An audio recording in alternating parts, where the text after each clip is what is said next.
สบายดีแล้วก็สวัสดีพี่น้องป้องปายเบิดสุขุสุขคนพี่น้องเอ้ยมามื้อนี้เฮาก็สิมาเฮ็ดข้าวผัดพี่น้องเอ้ย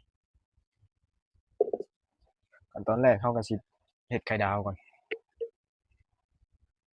เทน้ำมันลงไปพี่น้องเอ้ย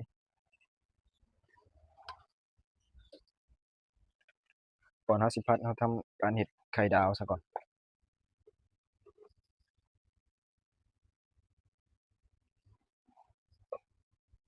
รอหม้อเดือดก่อนตอกไข่ลงไปเลยพี่น้องเอ้ยไข่ดาวซะก่อนโอ้ยหม้อยังบ่ฮอดพี่น้องเอ้ย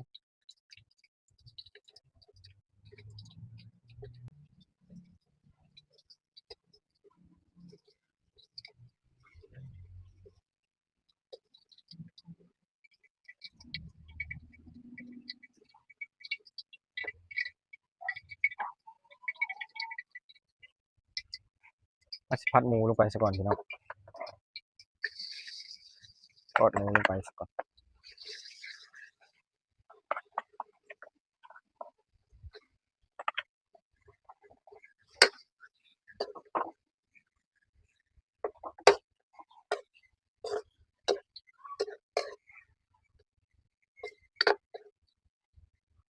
ให้มันสุกพอประมาณแล้วก็เอาขึ้นพี่น้องเอ้ย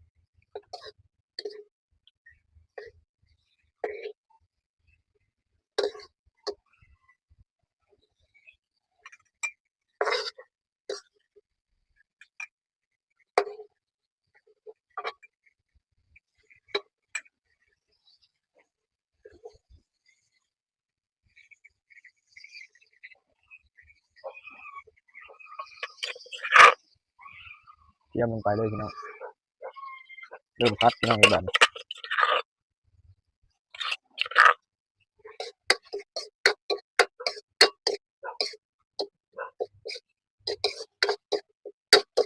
ใส่กระเทียมหลายๆยังได้หอมๆพี่น้อง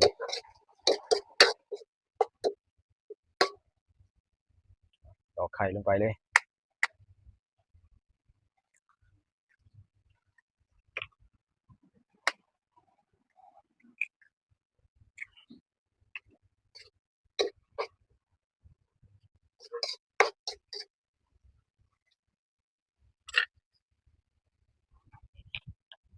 มา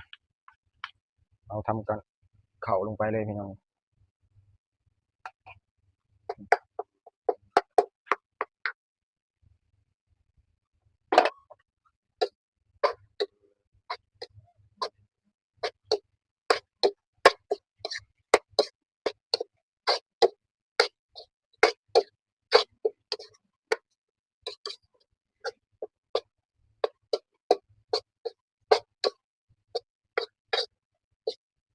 คุกคีให้มันเข้ากันก่อนพี่น้อง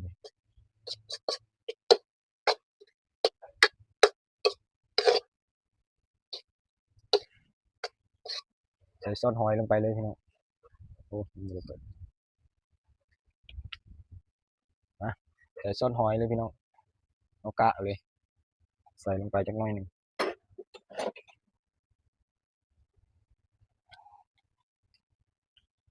ตามด้วยซีอิ๊วขาวพี่น้องกะเอาเลยซอสฟ้าเขียวใส่ลงไปจักหน่อยตามด้วยซีอิ๊วดำ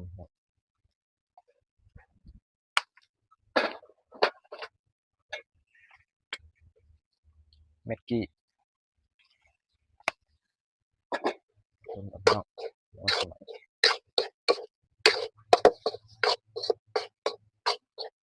หอมๆเลยพี่น้องด้วยกัน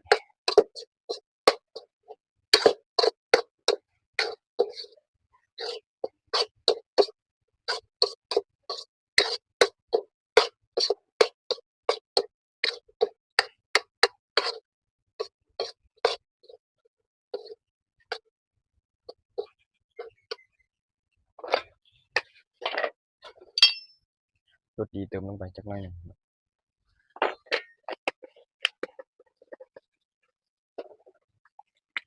น้ำปลา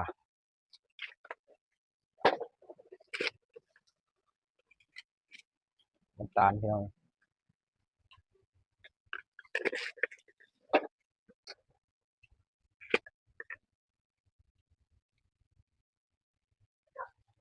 ต่อไปผงนัว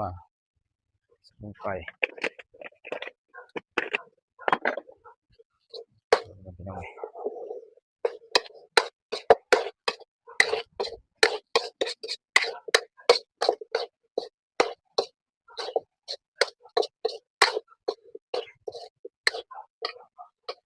ต่อไปเขาใส่หมูลงไปเลยพี่น้องหมูที่เขาได้ผัดไว้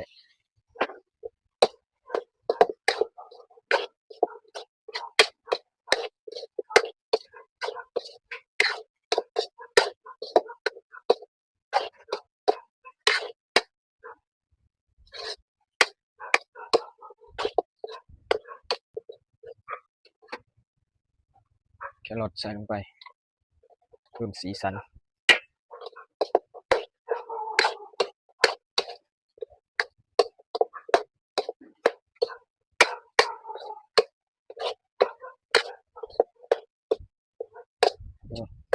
แรงไป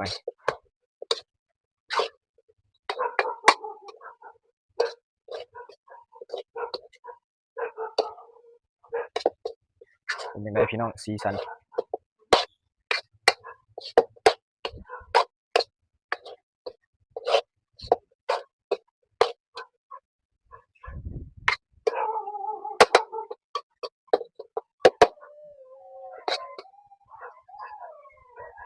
ทำการซีมเบิ่งพี่น้องบาดนี้ว่าได้แล้วบ่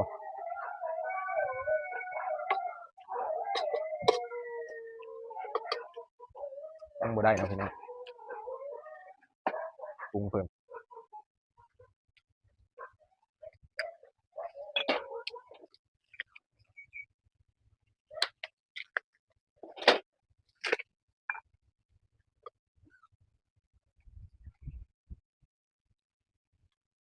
ใส่ผงนัวลงไป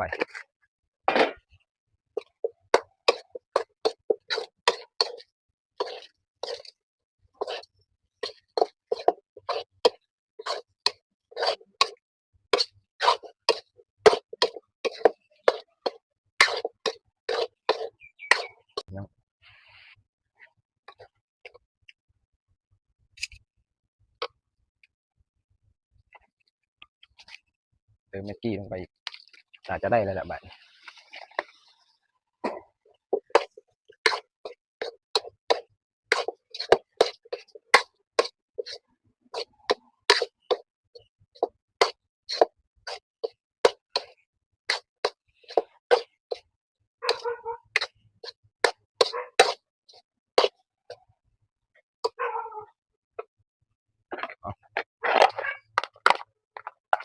ปิดท้ายโดยการใส่ผักหอมลงไปเลยพี่น้อง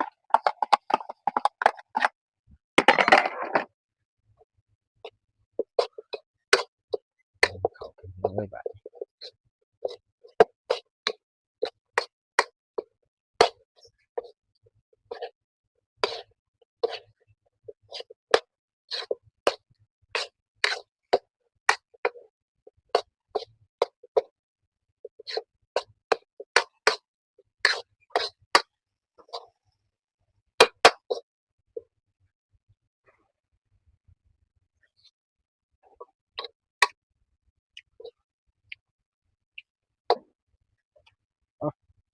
ได้แล้วพี่น้องไปบาดนี้